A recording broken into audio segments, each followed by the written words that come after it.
Welcome to Fairly Basic Tech. Today we're going to give you 5 good reasons why you should be using Linux instead of Windows. It's time to make that switch to Linux, and I'm going to tell you why. Number 1, it's pretty obvious. It's free. But when we're talking about Linux and we're talking about free, that means something more than just you don't have to pay for it. It also means that the software is largely free and that you don't have to pay for it, and that it's open source. There's this thing called FOSS, F-O-S-S, Free Open Source Software. You may have heard of that. You may have an idea of what it is, but basically what it means is that developers give you the code to build the software yourself. Now, within Linux, it's fairly easy to install the pre-built software, but you always have the option to go straight to the code, make some modifications if you're that kind of guy. I'm no developer, so I have no interest in changing things, but the fact that it is open means that things can get updated by people who have no connection to each other just because the software is shared throughout the web, largely on GitHub or other sites like that. People can make changes to software that they didn't create to make it better, and we benefit from that. So within Linux, when you download something, it could have been touched by many different people, all to make it a better experience for us. And you don't have to pay for it. It's a win-win. Open source software with no cost to the end user, and a lot of it's really good. Number 2, no ads. Let's pull up Windows and see what we're dealing with here. But let's open up the start menu. Do we really like the animations on it? To me, that gets in the way. To you, you might like it. But what is a big deal to me is that we're shoving things that I didn't ever want into my start menu, and there's not a great way to get rid of them. I didn't install Candy Crush Soda Saga. I don't want Candy Crush Soda Saga. Food and drink? What's that? Health and fitness? That might be useful to some people. Reading list app? The heck is that? I didn't ask for this. Read at your leisure. But they're ending support for this. I didn't even know I had it, and I didn't want it. There is so much clutter here. They're pushing all of this on us, and we don't have a say in it. There's going to be advertising omnipresent in Microsoft Windows. There are so many better options than to have this nasty menu full of all this junk that I don't want or need. So getting rid of advertising, that is a good thing. Linux will never put anything on your computer that you didn't want there. Number 3, it's a lot more secure, meaning viruses typically don't happen. There's a few that are out there, but you got to do some real legwork to get it to install onto a Linux box. Most viruses come through email attachments. They auto-execute and install themselves onto your system. Luckily, they're all written to attack Windows for the most part, so there's no process by which they can auto-execute within a Linux environment. So you are largely safe from viruses. And that goes for spyware too. You are largely safe from all that junk that can find its way onto your Windows computer. Windows is doing an okay job with Defender. Viruses aren't as big a deal as they used to be, but they are certainly there, and they're certainly not there for the most part in Linux. I'm not saying it's 100% safe, but I'm saying it's 99% safer than if you're running a Windows box. Number 4, flexibility. Let's look at this. Nothing much there. Number 1, look, it's pretty familiar, right? Like if you don't know anything, you kind of know, well, there's a clock here, there's some informational stuff here. I bet these launch programs, and I'll bet this is my menu. Now look how nice this menu is. You got a handful of things that tell you in the bottom right exactly what they are and exactly what they do. Browse the web with Firefox.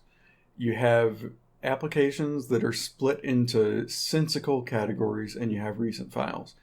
And that's just lean, straightforward, nice. But you don't like it?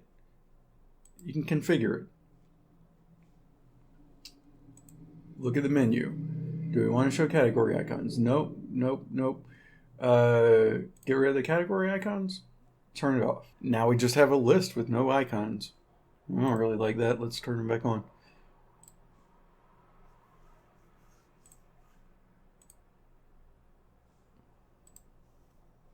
And the icons are back.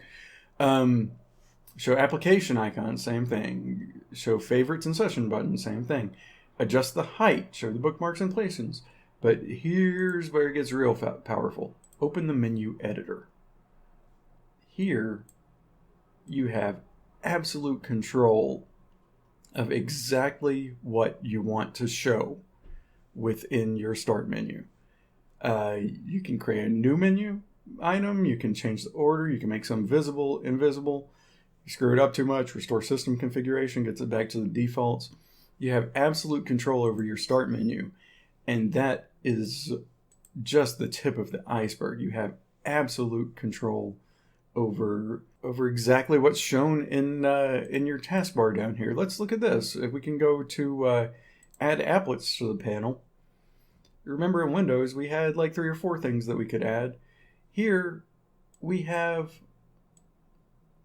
what's that, 30 or 40 by default, and then if we can't find what we're looking for, we can go to download, and we've got really hundreds of things that we can put onto our taskbar. You can find exactly what you want down there and get it installed. So that's just the menu in the taskbar. You can control the entire look of your machine. You can control exactly how it behaves in any situation. You have a very granular level of control over everything. That may appeal to you, that may not. Out of the box, certain desktops, this is Linux Mint running the Cinnamon desktop. Highly recommend Cinnamon, whatever distribution you're running, especially for new users coming from Windows. It's nice. It's just familiar enough, but it has all the power that you'd want right now. So yeah, that was number 4. So flexible, so much control. You get it to look and feel exactly how you want and behave exactly how you want. Number 5, it lets you nerd out big time. So we can see here,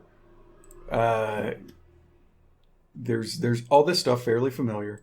Want to install a program? Where is it? Software Manager. Yeah, you can. Again, this is all free stuff. This is just software that you can download. It's huge lists, and you can search through them and just install whatever you want that way, or you can do it the old-fashioned way. You can just make your computer look like a 1984 computer with a command line. If you know the commands, you can just go to town. It's great. I want a solitaire game. Let's see what we got here. I happen to know that apt is the command within Mint and other Debian-based desktops to search for software. There's a Peg solitaire game. I'm not exactly sure what that is, but I can install it. And now it's installed.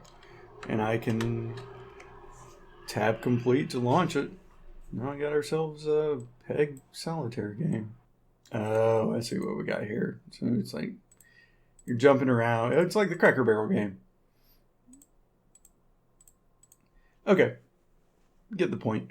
And yeah, it looks like there are hundreds of choices of game boards to play with this. Yeah. Okay, that's just a simple example of doing things the more technical way. Pretty much anything you can do from the command line. And if you really want to have that extra level of control over your system, learning command line commands is how you get it. There's just nothing that you can't do playing with files on the command line. What I did there is the most basic of the basic. You'll find yourself modifying config files. That sounds terrifying, but it's something that'll end up happening fairly quickly if you spend a lot of time in Linux. It helps you understand why your computer is doing what it does. And it's so much more satisfying. Find yourself looking at log files. Whoever looked at a log file in Windows as an end user. But something errors out, you can go to the log, you can find out why it errored out, and you can fix it. There's a great community online to help you with the nerding out. Part of nerding out is finding that nerd community. I believe there's a subreddit called Linux for Noobs. That's a great place to start. The Arch site has great articles specific to Arch Linux, but a lot of it translates to others. Debian-based distributions have, since Ubuntu is so popular, there's just communities upon communities of users of Debian-based installations that can help you. If you're getting a weird error, if you Google it, you'll find how to fix it. That's great. Things will break, but you'll fix them, and that is very satisfying. Okay. So that's it. Let's go over it one more time. Number 1, it's free. Number 2, there are no ads. Number 3, it's much more secure from viruses and spyware. Number 4, you have a granular level of control to make it whatever you want it to be. It is super flexible. Number 5, you can really nerd out with it. You can really explore the command line and the technical side of things, and it can be so satisfying just to learn and do these things yourself. Thank you so much for tuning in. I hope this has helped. We'll go over in the future how to make the switch and what to expect when you do. But I hope this has at least given you something to think about whether these are things that you'd like in an operating system. It's not easy to switch, but it's awfully rewarding. And yeah, join me in future videos, and we'll explore a little bit more about how and why. Thank you so much. Bye.